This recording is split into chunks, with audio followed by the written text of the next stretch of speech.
تشریف فرما رہے، بہرحال کچھ نہ کچھ نفع ہو ہی جائے گا۔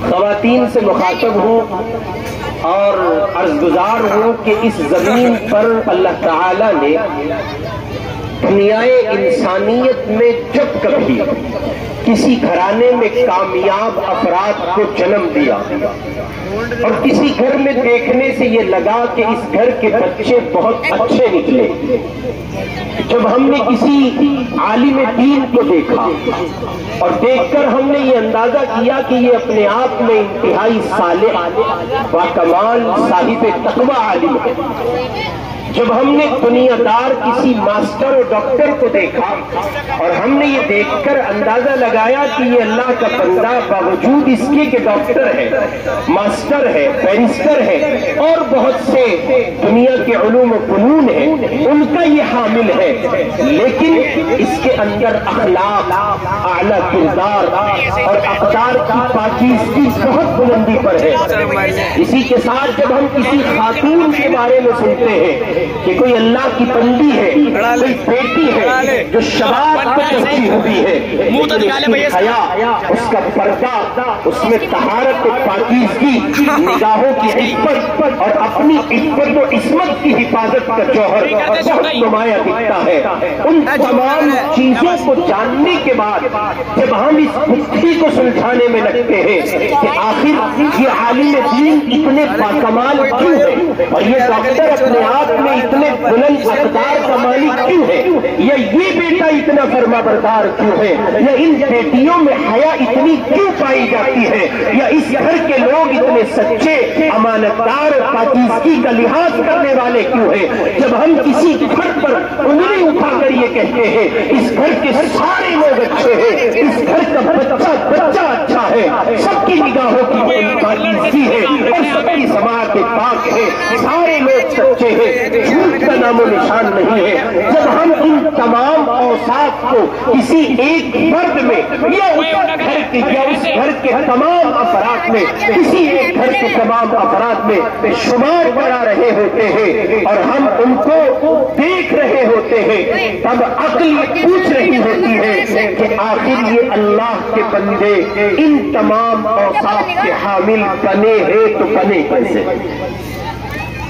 آپ کی اور میری اور دنیا جہان کے لوگوں کی اسی معاشرے میں ایسے سچے اور اچھے لوگوں سے ملاقاتیں ہوتی ہوں گی جو اللہ کے بندے انسانیت دوست و انسانیت نواز ہیں، جو بڑوں کی تعظیم کرتے ہیں، چھوٹوں پہ شفقت کرتے ہیں، جو بہنوں کی تعظیم کرتے ہیں، بہنوں کا حق تک پہنچاتے ہیں، جو اپنے ماں باپ کو قدر کی نگاہ سے دیکھتے ہیں۔ آخر یہ اوصاف، یہ جواہر ان کے اندر یوں ہی در آئے ہیں؟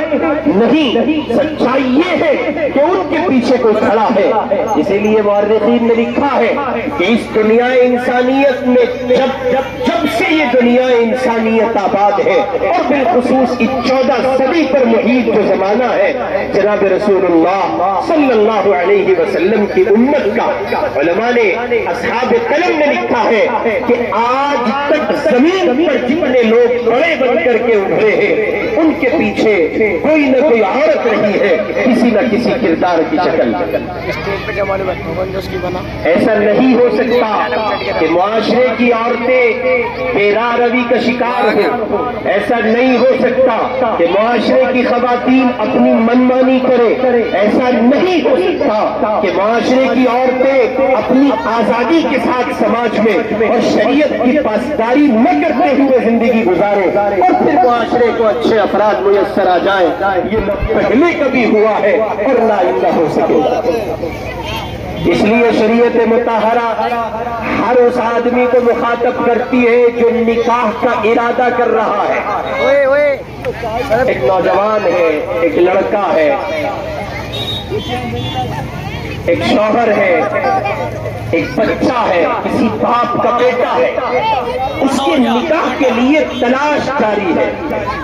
مہم پر لگے ہیں گھر کے لوگ، کوشش میں ہے کہ اس کا رشتہ کر دیا جائے، اس کا نکاح کر دیا جائے۔ اب ان کی تلاش ہے کہ کوئی صالحہ، پاکیزہ، عفیف خاتون ان کو میسر آئے جس کو وہ اپنے گھر کی بہو بنا کر لائے۔ شریعت اسلام کی صرف سوچ معاشرے کے افراد کی نہیں ہے، اصل میں شریعت نے ان کو پابند کیا ہے۔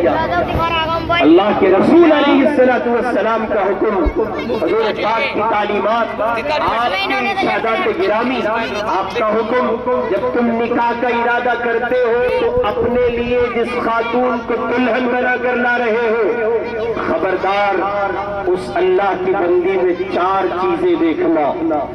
حضور پاک علیہ السلام نے ان 4 چیزوں کا حکم تو کیا، لیکن حضور پاک نے سب سے اخیر میں جس بات کا حکم فرمایا ولی دینہا، تاکید کرتے ہوئے کہا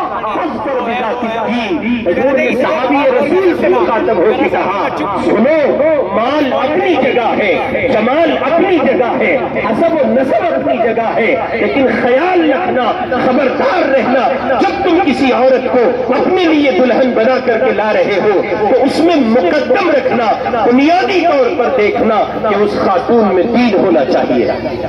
تمہارے گھر میں آنے والی بہو اگر دیندار نہ ہوگی، وہ بچی جس کو تم دلہن بنا کر لا رہے ہو اس کی زندگی میں دین نہ ہوا، حیا نہ ہوگی، پاکیزگی نہ ہوگی، کردار و عمل میں صالحیت نہ ہوگی، تو یاد رکھنا وہ تمہارے گھر میں بہو بن کر تو آئے گی، تمہارے ساتھ زندگی تو گزارے گی، لیکن اللہ کے بندو تمہاری نسل جو وجود پائے گی، اس کے پیٹ سے جو نسل پیدا ہوگی اور تمہارا جو سلسلہ اور شجرہ پروان چڑھے گا، اس میں اچھے افراد تمہیں میسر نہیں آ سکتے۔ اٹھ کے چلے جاؤ بھائی، دیکھ لو، دیکھو کوئی گول گپے والا کھڑا ہوگا، چلے جاؤ، اٹھا دو انہیں، اٹھا دو، ایسے ہی قابو میں آؤ گے آپ، غلط بات ہے۔ خوشامد کرنے گئے تھے ہم آپ کی، آؤ آپ، گندی بات۔ یہ انتہائی افسوس کی بات ہے، ایک آدمی آپ کے پاس دور سے چل کے آوے، وہ آپ کو بیان سنا رہا، آپ اسے ماموں سمجھتے ہیں، بڑا بے وقوف بولے جا رہا۔ تو اگر آپ ایسی بے عزتی کرتے ہو کیا بلا کر کے؟ ہمارے دوست ہیں آپ کے گاؤں کے حضرت مولانا فرحت عمر صاحب، ان جیسے اچھے لوگ بھی اور ایسے غلط بات ہے۔ یہاں آ کے بیٹھو، آگے یہاں آؤ، آگے آؤ، تمہیں بلا رہا ہوں یہاں، یہ بہت تیز پنٹر معلوم ہو رہا ہے، یہاں آؤ بھائی آنا شریف۔ اللہم صلی علی سیدنا محمد وعلی آل سیدنا محمد وبارک وسلم۔ تو معاشرے میں جو افراد ہیں ان کا اچھا بننا اور اچھا بن کر معاشرے میں اچھا دکھنا، اصل میں یہ ان عورتوں پر منحصر ہے۔ یہ جو مدرسہ حفصہ للبنات ہے، مجھے اور آپ کو لگتا ہوگا کہ اس مدرسے کی کیا ضرورت؟ معاشرے میں ایک طبقہ وہ بستا ہے جس کے ذہن و فکر میں یہ بات ایسی راسخ ہے کہ مٹائے نہیں مٹتی ہے، اور وہ بات یہ ہے کہ معاشرے میں ایسے افراد کی بڑی تعداد ہے جو یہ کہتے ہیں اجی مول صاحب ان عورتوں کو پڑھا کے کیا کرو گے؟ کہتے ہیں کہ نہیں کہتے؟ بہت ساری عورتیں، بہت سارے مرد، اجی ان کے کہاں چکر میں پڑ رہے ہے نا؟ جبکہ سچائی یہ ہے کہ آپ جن مردوں کو پڑھانے پر لگے ہیں، اگر آپ نے اس کا 10% حصہ بھی ان خواتین پر لگایا ہوتا تو آج معاشرے میں بغیر کسی مشقت کے آپ کو اچھے بیٹے، اچھے باپ، اچھے بھائی، اچھے شوہر مل سکتے تھے۔ سیدہ رابعہ بصریہ رحمۃ اللہ علیہا بہت بڑی خاتون ہے اپنے زمانے کی۔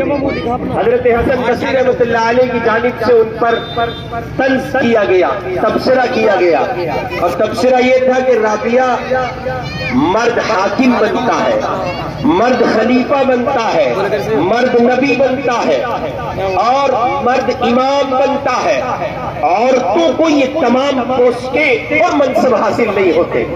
حضرت رابعہ بصریہ رحمۃ اللہ علیہا نے کہا کہ حضرت حسن صاحب یہ بات اپنی جگہ ہے، امامت مردوں کے حصے میں ہے، یہ بات اپنی جگہ ہے کہ حاکمیت اور مسلمانوں کا خلیفہ ہونا یہ مرد کے حصے میں ہے، یہ بات اپنی جگہ ہے کہ نبوت مردوں کی صف میں ہے، لیکن ان سب کو جننے والی ایک عورت ہوتی ہے، یہ سارے لوگ ایک عورت کی کوکھ سے پیدا ہوتے ہیں۔ ماں، جس کو میں اور آپ ماں کہہ دیا کرتے ہیں، اس کے گھر آنگن میں ایک مدرسہ چلتا ہے۔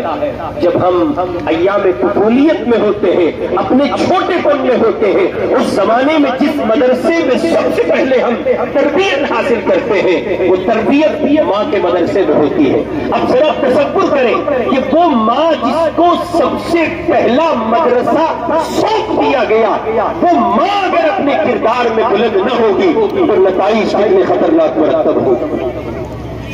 چنانچہ جب جب مائیں اچھی رہی تب تب حالات اچھے رہے، جب جب ماؤں کا کردار بدل گیا تب تب حالات بدل گئے۔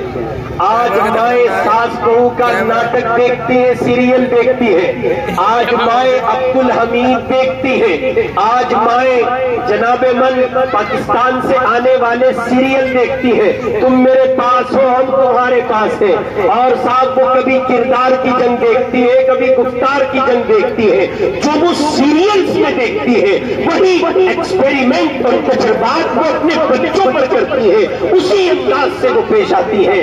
نتیجے میں جیسا کردار سیریل میں دکھایا گیا ہوتا ہے، ہمارے معاشرے میں عملاً وہی کردار ہمارے بچے پلے کر رہے ہیں۔ مائیں دیوانی ہے فلم انڈسٹری کے ہیرو کی، وہاں کی ہیروئن کی، مائیں گانے سنتی ہیں 90 کے دشک کی، اور ظاہر ہے کہ مائیں فلمیں دیکھتی ہیں 90 کے دشک کی، ساتھ پرانی فلمیں دیکھیں گے۔ مائیں جو کرتی ہے عملاً بچوں پر وہ کردار کی شکل میں ظاہر ہوتا ہے، عملاً اس کا ظہور ہوتا ہے۔ بیٹیاں ماں کو آنکھیں دکھاتی ہیں، مجرم ماں ہے، بیٹے باپ کو آنکھیں دکھاتے ہیں، مجرم ماں ہے، بیٹے ماں باپ کا سامنا کرتے ہیں، بہنوں کی میراث کھائی جاتی ہے، معاشرے میں زنا کا عموم ہے، معاشرے میں گالیوں کا عموم ہے، معاشرے میں چوری کا عموم ہے، نگاہوں کی پاکیزگی مٹ چکی ہے، سماج کی نظافت مٹ چکی ہے، حلال کھانے والے افراد معدوم ہو چکے ہیں۔ ان سب کے پیچھے اگر کوئی کھڑا ہے تو وہ ایک عورت کھڑی ہے جس کو ماں کہا جاتا ہے، اس لیے کہ جب شوہر کمانے نکلا ہے تو اس نے اپنی ضروریات کا اتنا لمبا چٹھا اس کے سامنے رکھ دیا اور اس کو اس نے پابند کیا، اس نے اس کو مجبور کیا اور یہ کہا جہاں چاہے آپ دھکے کھاتے پھرے، ہمیں نہیں معلوم، ہمیں شادیوں کے لیے نئے جوڑے چاہیے، ہمیں بیٹیوں کے لیے اتنا مال درکار ہے۔ شوہر دباؤ لے کر مارکیٹ میں اترتا ہے اور نتیجے میں وہ حلال و حرام کے امتیاز کے بغیر مان لاتا ہے۔ اگر اس خاتون نے کہا ہوتا خبردار گھر کی دہلیز کو عبور کر کے جا رہے ہو، ہم بھوکے مر جائیں گے، آنکھوں پر فاقے کر لیں گے لیکن حرام نہیں کھائیں گے، تم اس گھر کی دہلیز پر حرام مال نہ لانا، مشتبہ نہ لانا۔ اس خاتون نے اگر پابند کیا ہوتا تو معاشرے کے افراد حلال لے کے لوٹتے، کیونکہ اس کا پریشر ہے، دباؤ ہے، اور ظاہر ہے کہ ہوم منسٹری کے دباؤ میں بڑے بڑے لوگ تباہ ہو جاتے ہیں۔ یہ کوئی نئی بات نہیں۔ تو عورتیں ہیں پیچھے معاشرے کی بنیاد، اساس، اصل۔ یہ عورتیں اچھی رہیں گی تو معاشرہ اچھا رہے گا۔ خواتین کہہ دیتی ہیں، وہ کہتی ہیں جسے دیکھو ہمیں ہی کہے اب تم سدھر جاؤ، تم بھی تو سدھر جاؤ مردو۔ تو ہم بصد احترام آپ کی خدمت میں کہتے ہیں میری محترم مائیں، بہنیں، بچیاں، اصل میں پہلا مدرسہ آپ کے حوالے کیا گیا ہے، اور اگر قبر میں بات بگڑ گئی حضور پاک کا فرمان ہے اخیر تک بات بگڑی رہے گی۔ جس کی قبر سنور جائے اس کی جنت تک کے راستے آسان ہیں۔ بعینی ہی اسی طرح جب ماں کے گھر آنگن میں چلنے والے مدرسے کا طالب علم صحیح رہ جائے، کردار و عمل میں نظافت و پاکیزگی آ جائے، اب دنیا جہان کے جتنے مدرسے وہ اپنی زندگی میں عبور کرے گا یا جتنے مدرسوں میں جائے گا، ہر ایک مدرسے میں اس پر نیا رنگ آتا چلا جائے گا اور کردار و عمل میں ایک اچھا انسان وجود میں آئے گا۔ اس لیے ماؤں سے گزارش، بہنوں سے گزارش، بیٹیوں سے گزارش، بہوؤں سے گزارش، اپنے کردار کو بدلیں۔ بلا وجہ موبائل فون کا استعمال نہ کرے، بلا وجہ بیٹھ کر غیبت نہ کرے، چغلی نہ کرے، شوہر کے ساتھ زیادتی نہ کرے، اپنی نندوں کے ساتھ، دیورانیوں کے ساتھ، اپنی جٹھانیوں کے ساتھ، اور بالخصوص وہ خاتون جس کو آپ کی ساس کہا جاتا ہے اس کے ساتھ آپ زیادتی نہ کریں، اکرام کا، عزت کا، احترام کا معاملہ کریں۔ جو آپ گھر میں کرتی ہیں اس کو پریکٹیکل آپ کی اولاد دیکھتی ہے اور نتیجے میں وہ اس سے سبق حاصل کرتی ہے۔ چنانچہ آپ غور کریں، جتنے لوگ دنیا میں بڑے بنے ہیں ہر ایک بڑے کے پیچھے کوئی نہ کوئی عورت کھڑی ہے۔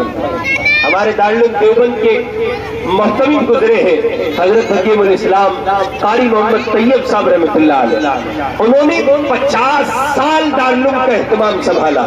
کتنے سال؟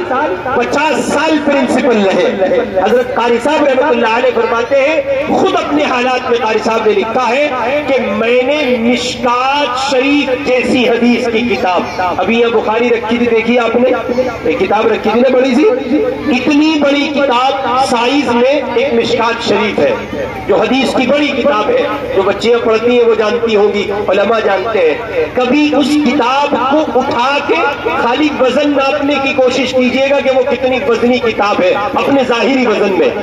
حضرت حکیم الاسلام کہتے ہیں، میں نے مشکات شریف جیسی حدیث کی بڑی کتاب گھر میں، اپنے گھر میں اپنی دادی حضرت نانوتوی رحمۃ اللہ علیہ کی اہلیہ سے سبقن گھر میں پڑھی ہے۔ اب جس کی دادی مشکات پڑھاتی ہو اس کا پوتا اگر قاری طیب نہ بنے تو اور کیا بنے؟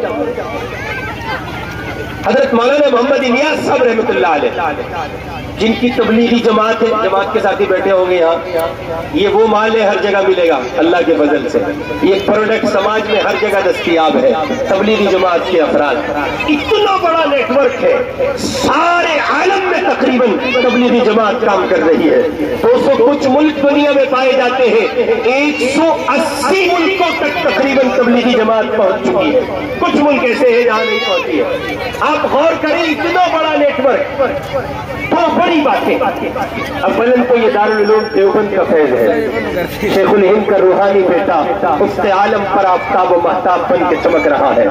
دوسرے نمبر پر اگر مولانا الیاس صاحب رحمۃ اللہ علیہ کی ذاتی زندگی پر آپ نظر دوڑائے تو اصل میں یہ مولانا کا کمال کم ہے، ان کے پیچھے وہ کوک ہے، وہ ماں ہے، وہ تربیت گاہ ہے، وہ درسگاہ ہے، وہ گود ہے جو حضرت کی والدہ کی گود ہے۔ شیخ الحدیث صاحب مولانا زکریا رحمۃ اللہ علیہ نے لکھا ہے کہ مولانا الیاس صاحب رحمۃ اللہ علیہ کی والدہ روزانہ 1 منزل قرآن پاک کی تلاوت کیا کرتے تھے۔ کتنی منزل بھائی؟ بول کے بتاؤ۔ 1 منزل۔ آخری درجے میں پہلی منزل ذرا قرآن کھول کے شمار کرنا کہاں تک جا رہی ہے۔ ساری منزل یکساں نہیں ہے، کوئی دراز ہے، کوئی چھوٹی ہے، لیکن ذرا دیکھنا پہلی منزل کتنی آگے تک جاتی ہے۔ آپ غور کریں کہ جو خاتون روزانہ 1 منزل قرآن پڑھتی ہو، اگر اس کے بیٹے کو اللہ الیاس کا دلوی نہ بناتا تو اور کیا بناتا؟ اور عام دنوں کا معمول تھا 1 منزل قرآن پڑھنا، عام دنوں کا۔ یہ جو موسم چل رہا ہے، ابھی جب آپ اگلا مہینہ گزار کر رمضان میں قدم رکھیں گے تو پورے دن آپ کو کھانے کو نہیں ملے گا، بندش لگا دی جاتی ہے صبح صادق پر، اب کھانا نہیں، بھوکے رہو اللہ کے لیے، اور غروب آفتاب تک آپ کو روزہ رکھنا ہے۔ آپ کا روزہ یعنی مردوں کا کیسا روزہ؟ دکان پہ جا کے بیٹھ گئے، آپ گاؤں کے لوگ ہیں تو کسان ہے، ذرا بھاری پڑے گا، شہروں میں تو وہ بھی نہیں پڑتا، اور اگر روزہ ہو دلی کا یا بمبئی کا تو اور آسان ہے، ظہر تک پڑھ کے سو جاؤ، ظہر میں اٹھو، ہلکا پھلکا کام کرو، عصر کے بعد 2-4 تسبیح پڑھ لو اور دبا کے افطاری مارو، ہو گیا روزہ مکمل۔ شہروں کا روزہ اور آسان آسان ہو جاتا ہے۔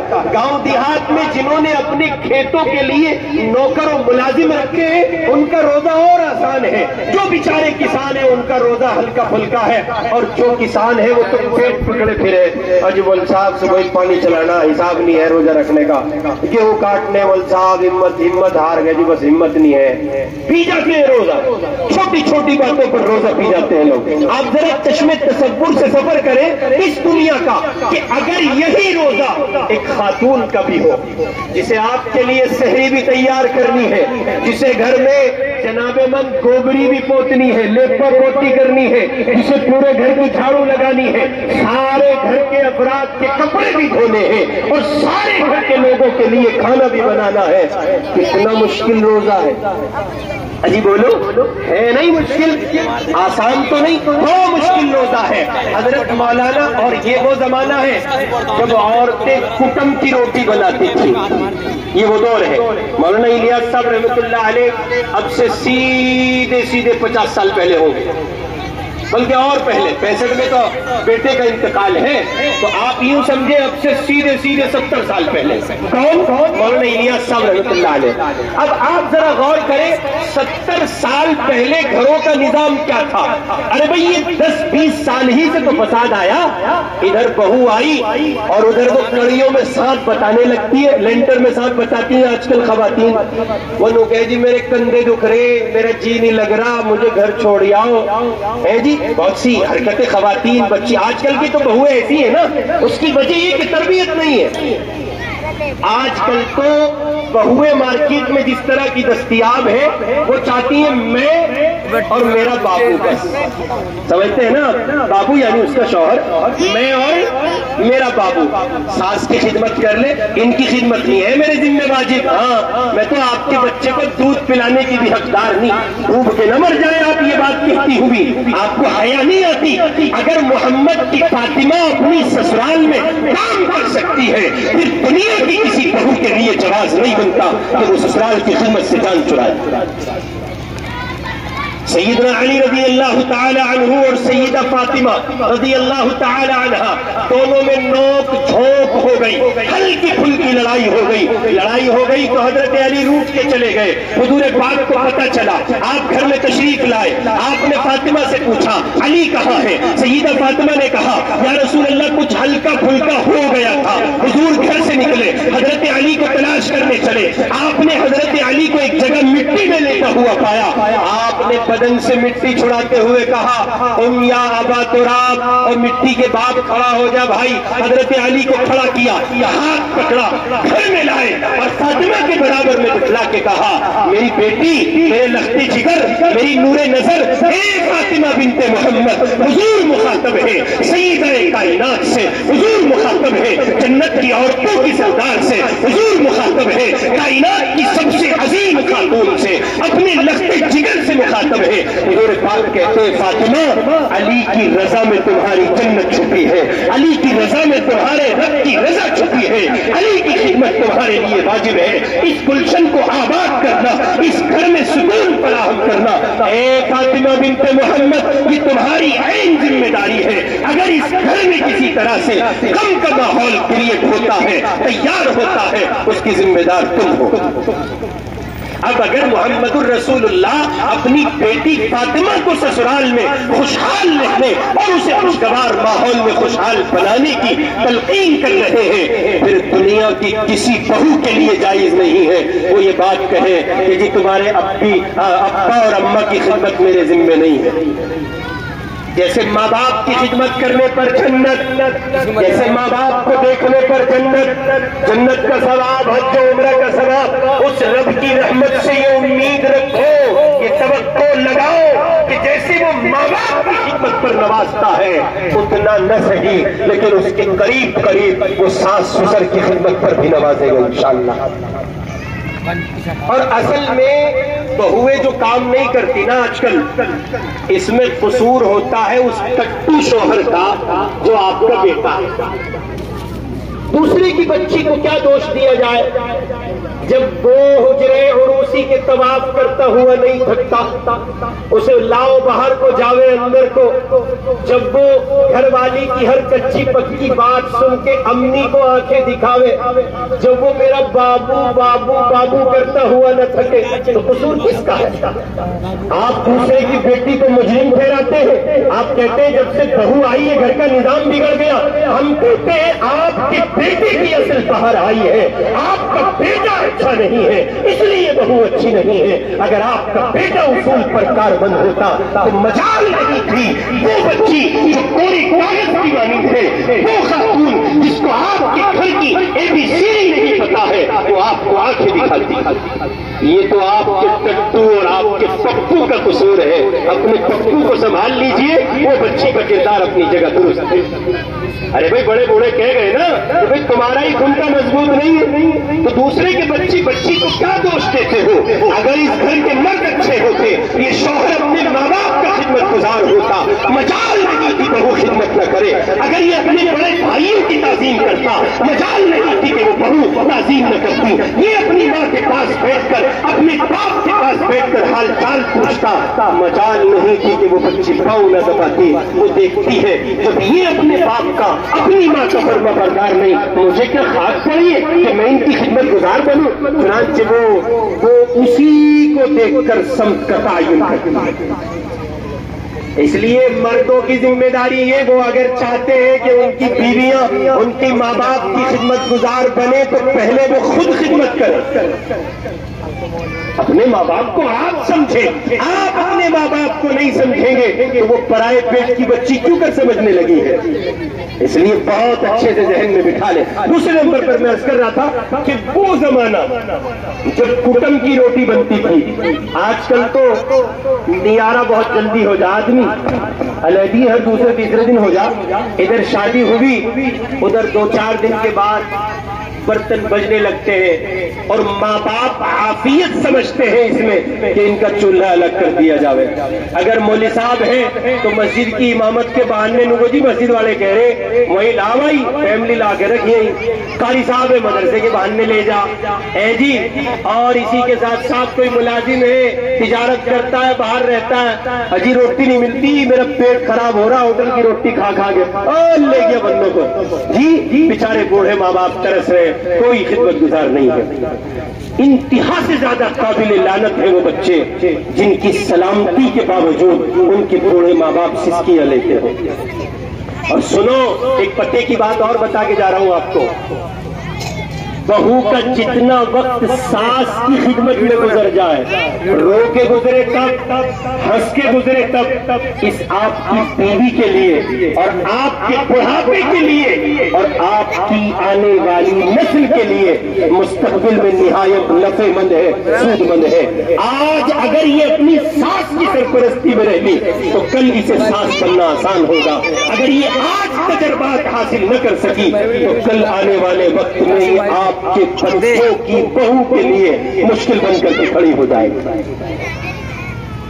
اس لیے عرض کر رہا ہوں کوشش کریں کہ آپ اپنے ماں باپ کے ساتھ رہ سکیں. کوشش کریں کہ زیادہ وقت آپ کا آپ کے والدین کے ساتھ گزر سکے. کوشش کریں کہ آپ کی بیویاں آپ کے ماں باپ کی سرپرستی میں رہے. آخری درجے میں چولہا الگ کر لو لیکن رہو ماں باپ کی نگرانی میں. ٹھیک ہے نہیں بنتی نہ بنے، کوئی حرج کی بات نہیں. ہماری روٹی الگ ہماری الگ، لیکن رہو اسی چہار دیواری میں جہاں تمہارے ماں باپ کی محبت بھری جو بچے اپنی بیویوں کو لے کر الگ ہو جاتے ہیں اور علیحدہ زندگی گزارتے ہیں وہ سائے سے نکل جاتے ہیں، سلامتی سے نکل جاتے ہیں اور بہت سی ایسی رحمت کی ایسی دعاؤں سے وہ محروم ہو جاتے ہیں جن بنیادوں پر اللہ کا خصوصی فضل ہوتا ہے.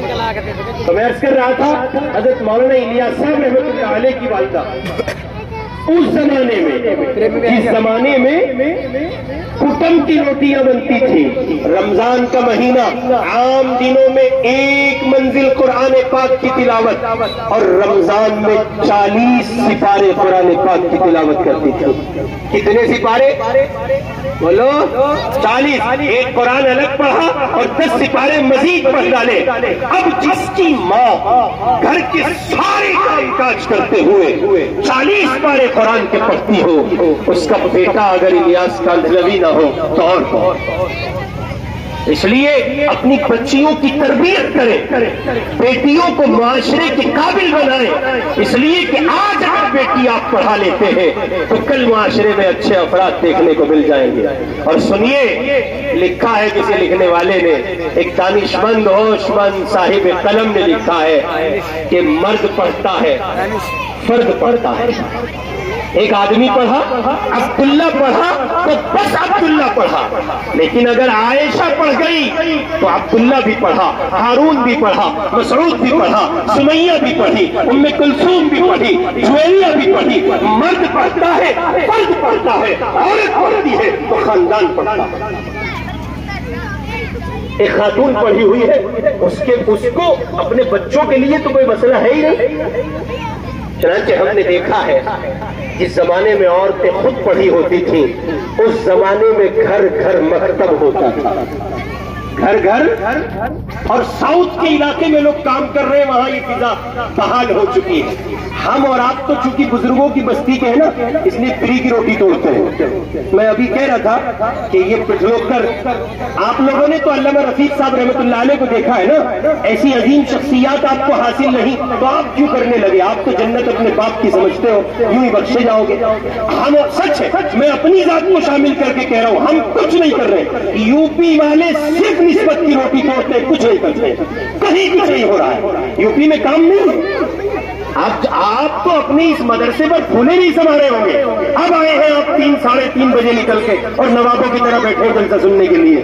آپ جا کے دیکھیں، ساؤتھ میں، گجرات میں جائیں، تمل ناڈو میں جائیں، آندھرا میں جائیں، حیدرآباد اور یہ پورا ساؤتھ کا ایریا جائیں، مائیں صبح 4 بجے بستر چھوڑ دیتی ہیں، بچوں کو جتنے اہتمام سے وہ اسکول لے کے جاتی ہیں اتنے ہی اہتمام سے مکتب اور مدرسہ لے کے جاتی ہیں۔ ان کے بیٹے ایک وقت میں انجینئر بھی بنتے ہیں اور اسی دوسرے وقت میں ان کے بیٹے عالم دین اور حافظ قرآن بھی بنتے ہیں۔ ہمارے یہاں بس جی مول صاحب اب تو میں اس کا اسکول چھڑوا دوں گا۔ کیوں؟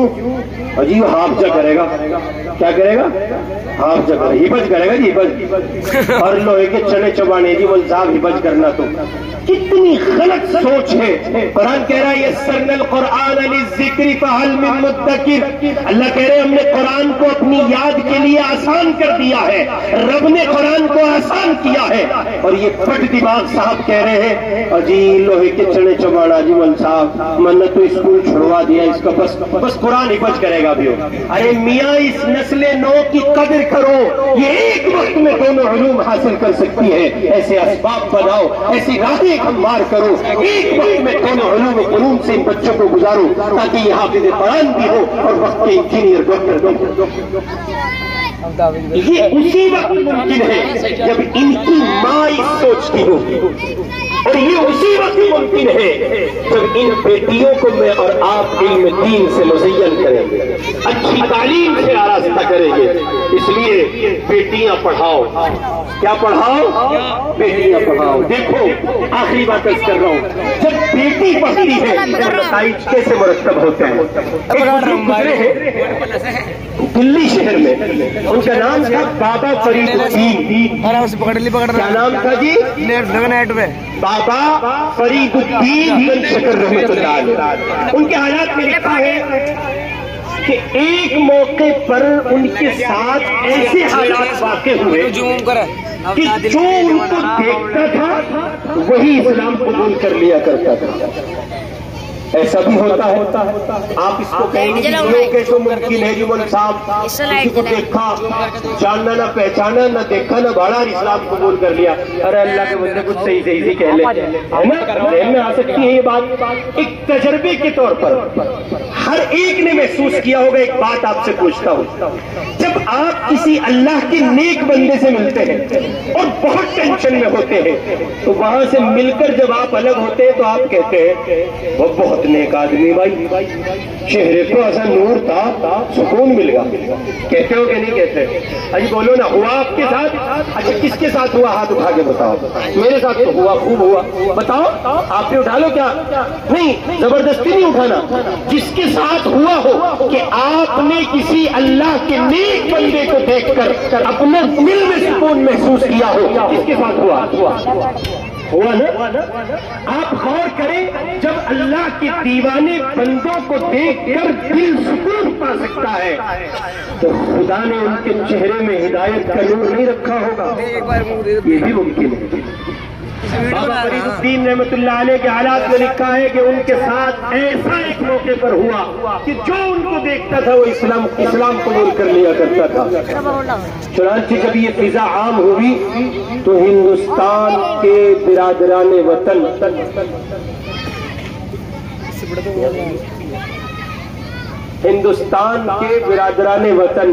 الفاظ دیگر وہی, سمجھ گئے, وہی. 2 دن پہلے کا رام لیلا کا قصہ پتا آپ کو؟ رام لیلا گراؤنڈ میں کیا ہوا پتا؟ کسی پتا ہاتھ اٹھائیو, بتاؤ. آپ 2 کو نہیں پتا, 2-4 کو پتا. آپ کو اندازہ ہے کیا ہوا وہاں؟ یہ ہوا کہ جب توحید کا سبق پڑھایا گیا تو مشرک کانپ اٹھے. بالکل وہ منظر تھا جو مکے کی سرزمین پہ ہوتا تھا. حضور جب توحید کا سبق پڑھاتے تھے تو ابو لہب کہتا تھا یوں بلایا تھا ہمیں بیکار کی بات کرنے کے لیے, ایسی کود کے پڑا وہ کاندو, یوں بلایا تھا ہمیں پیچھے کروا دی ماری. آپ غور کریں, جب بابا فرید الدین کو کوئی غیر مسلم دیکھتا اتنا نورانی چہرہ, جب یہ اتنا سچا ہے اس کا مذہب کتنا سچا ہوگا. بات بنتے بنتے بڑھتے بڑھتے یہاں تک پہنچی کہ ان کے خلاف مقدمہ کر دیا گیا, جیسے بابا ارشد مدنی کے خلاف مقدمہ کر دیا گیا. کیا گیا کہ نہیں کیا گیا؟ آپ یوں کہتے ہو اب جی یہ مولوی لوگ کچھ نہیں کر رہے. بھائی مقدمے ہو رہے ہمارے خلاف, اور کیا چاہو, کچھ نہیں کر رہے ہم. ایمانداری سے بتاؤ, یہ اتنا بڑا رام لیلا کا اجتماع کن نے بلایا تھا؟ مولویوں نے بلایا, تم نے بلایا تھا؟ ہے جی, کر رہے نہیں بھائی. اب لوہا کون لے رہا؟ ہم ہی لے رہے. اور ایک بات اور ذہن میں رکھیو, آگے بھی ہم ہی کام آئیں گے, کوئی اور نہیں آنے کا. آپ تو بلا وجہ بھاگے پھرو پتنگ کے, سائیکل کے, چماروں اور چماری کے پیچھے. مول صاحب کام آئے گا, کوئی دوسرا کام نہیں آنے کا. اللہ کی قسم لکھوا لو, تمہارے کام صرف علماء آئیں گے, کوئی دوسرا نہیں آئے گا. اس لیے اپنے علماء پر اعتماد کرو.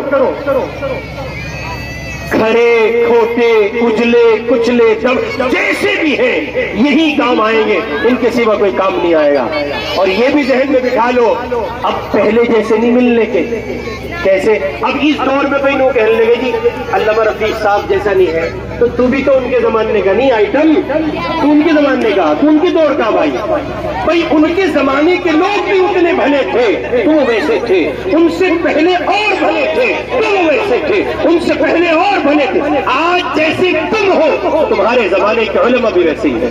2023 چل رہا ہے, ٹیکنالوجی سر چڑھ کے بول رہی ہے, قیامت قریب آ چکی ہے, دجال کا ظہور قریب ہے, مہدی آنے کو تیار ہے, قیامت شرم منہ پھاڑے تیار کھڑی ہے, اسرافیل سور پھونکنا چاہتے ہیں. آپ قیامت سے قریب تر ہیں. اس زمانے میں آپ تلاش کر رہے حسین احمد مدنی لاؤ جی, ہم تو جب سدھریں گے. ڈوب کے مر جاؤ, حسین احمد مدنی نہیں آئیں گے. انہی پر اعتماد کرنا ہوگا, انہی کے پیچھے چلنا ہوگا, انہی کو حسین احمد سمجھنا ہوگا, انہی کو شیخ الہند سمجھنا ہوگا, اور انہی کو اپنا بڑا مان کر منزلیں طے کرنی ہوگی. اور آپ کم سمجھ رہے, اس حالات میں ان علماء کا کھڑے ہو جانا کم سمجھتے. بہت نازک صورتحال ہے میاں. جو بولتا ہے ای ڈی لگا دی جاتی ہے. کیا لگا دی جاتی ہے؟ E D. بڑے بڑے نہیں بول پا رہے ہیں, ان کی زبان پر حق جاری ہوتا ہے, سینوں میں علوم نبوت ہوتا ہے اس علوم نبوت کی برکت ہے، ان علوم کی برکت ہے، نبی کی اس وراثت کی برکت ہے کہ کسی نہ کسی پہلو سے آپ کو حق بتا جاتے ہیں۔ چاہے مسجد کے ممبر پہ بیٹھے جمعے کی نماز میں آپ کو حالات سے آگاہ کرنا ہو، لیکن آج بھی اگر کوئی بول رہا ہے تو مولوی بول رہا، کوئی دوسرا نہیں بول رہا۔ اس لیے عرض کر رہا ہوں اپنے علماء پر اعتماد کریں، بھروسہ کریں، جیسے بھی ہیں یہ ہیں۔ آپ نے دیکھا اس ملک میں دوسرے برادران وطن جو بستے ہیں ان کے پنڈتوں کی حرکتیں سنی نہیں، دیکھی بھی ہوں گی، نیوز چینلوں پہ ایسی ایسی خبریں وائرل ہوتی ہیں، روح کانپ جاتی ہے۔ آپ کی یہ علماء اور آپ کی یہ رہنما الحمدللہ ثم الحمدللہ اس گندگی اور اس غلاظت میں لکھے ہوئے نہیں ہوتے، ہزار درجے ان سے کہیں زیادہ پاکی اور طہارت لیے ہوئے ہوتے ہیں۔ لیکن اس قوم کی عقیدت کا عالم، وہ چور اندر پڑا ہے، عیاش آسارام، اس کے باوجود ہزاروں لوگ نہیں لاکھوں کا مجمع ہے تو آج بھی اس کے سامنے ہاتھ جوڑتا ہے، سر جھکاتا ہے۔ آپ ان کو گالی دیتے ہیں، نتائج آپ کے سامنے ہیں۔ اس لیے عرض کر رہا ہوں علماء پر اعتماد کیجیے۔ غلط فہمی ہو جاتی ہے، غلط فہمی، بھائی بھائی میں لڑائی نہیں ہوتی، بتاؤ ہوتی ہے کہ نہیں ہوتی؟ جب بھائی بھائی میں لڑائی ہو سکتی ہے تو عالم اور عوام میں غلط فہمی کی بنیاد پر لڑائی نہیں ہو سکتی۔ لیکن جیسے گھر میں صلح کرتے ہو ویسے علماء سے صلح کر لیا کرو۔ جنگیں، مخالفتیں، جنگ و جدال اور قتل و قتال اور ان کی بے عزتی کے ماحول تیار نہ کیا کرو۔ اللہ ہم سب کو معاف فرما دے۔ عرض کر رہا ہوں بابا فرید الدین مشہور ہو گیا، جو بابا کو دیکھتا ہے وہ اسلام قبول کر لیتا ہے۔ ان کے خلاف مقدمہ کر دیا گیا، عدالت میں گئے، جج نے سنا اور جج نے سننے کے بعد کیس کو ذرا ملتوی کیا، وہاں سے واپس لوٹ رہے تھے گھر کے لیے، گھر میں داخل ہوئے، دروازہ بجایا، السلام علیکم، امی انتظار بیٹھی ہے گھر میں کھانے پر۔ تو ماں نے چہرے پہ خوشی کے آثار دیکھ کے کہا فرید بیٹے بہت خوش ہو؟ کہاں امی خوشی کی بات ہے، آج تیرا فرید ایسا ہو گیا ہے کہ جو تیرے لاڈلے کو دیکھتا ہے وہ اسلام قبول کر لیتا ہے، جو تیرے لاڈلے کو دیکھتا ہے وہ کیا کر لیتا ہے؟ حجی بولو، اسلام قبول کر لیتا ہے۔ تو ماں نے بڑے سرسری لہجے میں کہا، بہت ہلکے انداز میں، کہنے لگی بھائی بیٹے اس میں تیرا تو کوئی کمال ہے نہیں، پھر تو جو پانی چڑھا تھا نا وہ سارا اتر گیا۔ ہوتا ہے نا بچوں کو خوشی ہوتی ہے، آپ اسکول میں اچھے نمبر لے آئے تو پھولے نہیں سماتے، آپ کوئی بڑا کام کر دے تو آپ پھولے نہیں سماتے، چہرے پر ایک عجیب طمأنت کے اور مسرت کے آثار ہوتے ہیں، خوش ہوتے ہیں آپ بڑا کام کر کے۔ یہ اللہ کا بندہ بڑا کام کر کے گھر لوٹا۔ ماں نے کہا فرید اس میں تمہارا کوئی کمال نہیں ہے۔ کہا امی کیا کہہ رہی ہو، سوچ سمجھ کے بول لو، بیٹے اپنے بیٹے کی اتارنے میں لگ گئی۔ کہا ہاں اس میں تمہارا کوئی کمال نہیں ہے۔ کہا اچھا پھر یہ بتاؤ اس میں کمال کس کا ہے، اس میں کمال کس کا ہے؟ تو ماں نے کہا اس میں تیری امی کا کمال ہے۔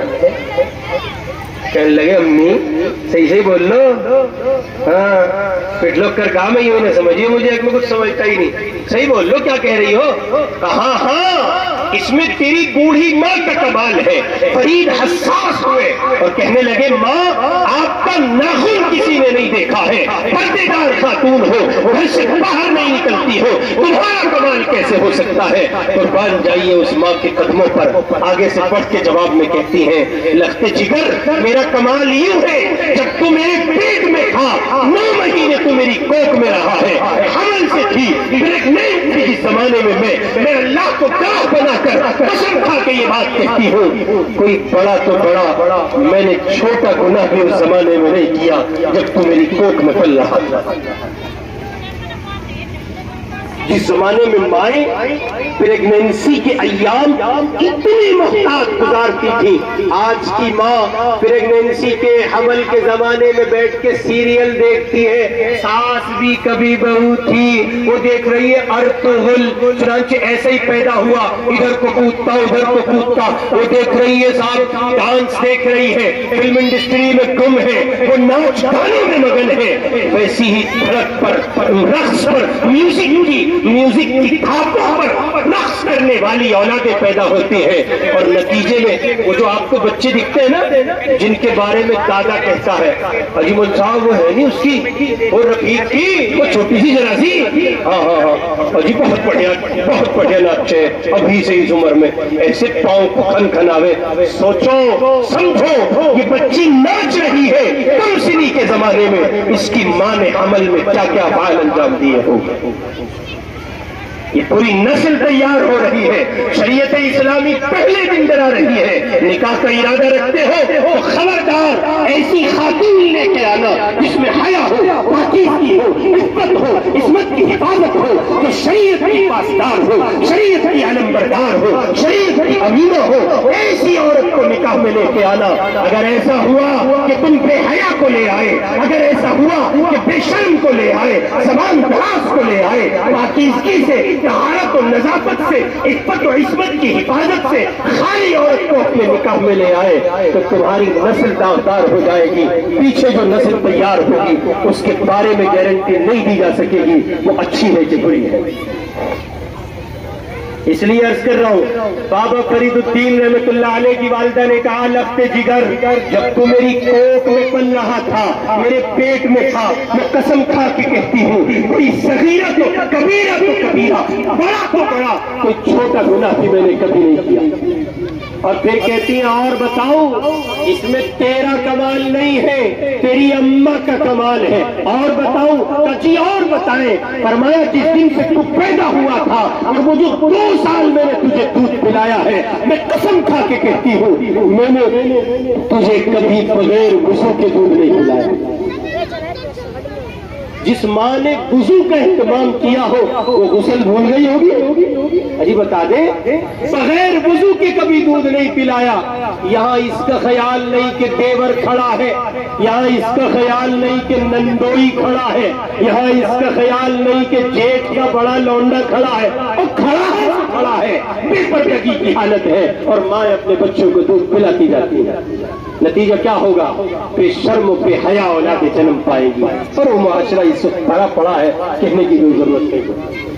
تیسری بنیادی بات اس خاتون نے کہا لخت جگر. تیسری بات جس دن سے تو پیدا ہوا ہے اس دن سے لے کے آج تک میں قسم کھا کر یہ گواہی دیتی ہوں میں روزانہ رات کو آخری پہر اللہ کے حضور ہاتھ اٹھاتی ہوں اور میں پروردگار سے کہتی ہوں اللہ ساری دنیا اسلام کی دعوت دیتی ہے، داعی بن کر دین پھیلاتی ہے. اللہ میں میرے بیٹے کے لیے اس کے چہرے پر رعب ایسا مانگتی ہوں، نور ایسا مانگتی ہوں، تمانی نل ایسا مانگتی ہوں. اللہ اس کے چہرے پر حسرات ایسے مانگتی ہوں لوگ میرے بیٹے کا چہرہ دیکھیں اور اسلام قبول کر جائیں. دعوت اسلام دینے کی ضرورت ہی پیش نہ آئے. یہ تیری بوڑھی ماں کا کمال ہے، تیرا اس میں کوئی کمال نہیں.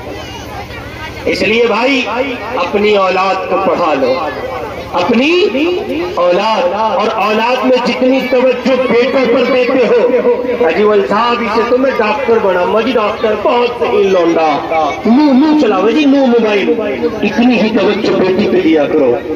حضور پاک علیہ السلام کا فرمان ہے جس کے گھر آنگن میں بیٹیوں جیسے دو پھول کھلتے ہو، وہ ان کا خیال رکھتا ہو، بیٹوں کو ان پر ترجیح نہ دیتا ہو. میرے مصطفیٰ کی زبان ہے، اللہ کے رسول فرماتے ہیں میں محمد ضمانت دیتا ہوں اس بندے کو اللہ سے جنت دلواؤں گا. یہ آپ کا ادارہ جامعہ حفصہ للبنات انتہائی عظمتوں اور عزتوں رفعتوں کا حامل ادارہ ہے. ایک زمانے سے آپ کے یہاں خدمت انجام دے رہا ہے. گھر میں آپ کو یہ سہولت میسر ہے کہ آپ کی بچیاں دین پا سکتی ہیں، شعور پا سکتی ہیں، سلیقہ ان کو میسر آ سکتا ہے. آپ اس ادارے کے معاون بنیے. پیسہ ہی تعاون نہیں ہوتا، اصل تعاون یہ ہے کہ آپ ادارے کے ہر دکھ سکھ میں کھڑے ہو، ادارے کے معاون بن جائیں. پہلا تعاون یہ کہ آپ اپنی بچیاں اس ادارے کے حوالے کیجئے تاکہ آپ کی بیٹیاں اچھی ماں کے کردار میں معاشرے میں وجود پا سکیں، اچھی بہنیں اور اچھی بیویاں اور اچھی بچیوں کے کردار میں وہ وجود پا سکے۔ اور دوسرا تعاون یہ ہے کہ یہ ادارہ آپ سے آپ کا مال بھی چاہتا ہے، اساتذہ کی تنخواہیں، پڑھانے والی معلمات کی اخراجات، ان کی تنخواہیں، لائٹ، بجلی اور بہت سے صرفے ہوتے ہیں، تعمیرات کا مسئلہ ہوگا، یہاں چلتا ہے گاؤں میں تو خود اس کے اندر کا حصہ یہ بتا رہا ہے کہ یہ ابھی تک یہاں ہے کہ ان کے پاس زمین کی وسعت شاید نہیں ہے۔ اگر نہیں ہے ان ادارے والوں کے پاس زمین کی وسعت تو آپ کی ذمہ داری ہے ان کو کسی جنگل کے حصے میں زمین دلائیے، بڑی جگہ ہو تاکہ اچھی تعمیر ہو سکے اور بچی صحیح معنی میں پردے کے اہتمام کے ساتھ پڑھ سکے۔ یہ چند معروضات، بکھری سی باتیں میں نے آپ کی خدمت میں رکھی ہیں، امید ہے آپ ان کو اپنے دل میں جگہ دیں گے۔ اس ادارے کی قدر کیجیے، بالخصوص بچیوں کو پڑھائیے اور ان کو ایک اچھی خاتون بنانے کی ہر ممکن سعی کیجیے۔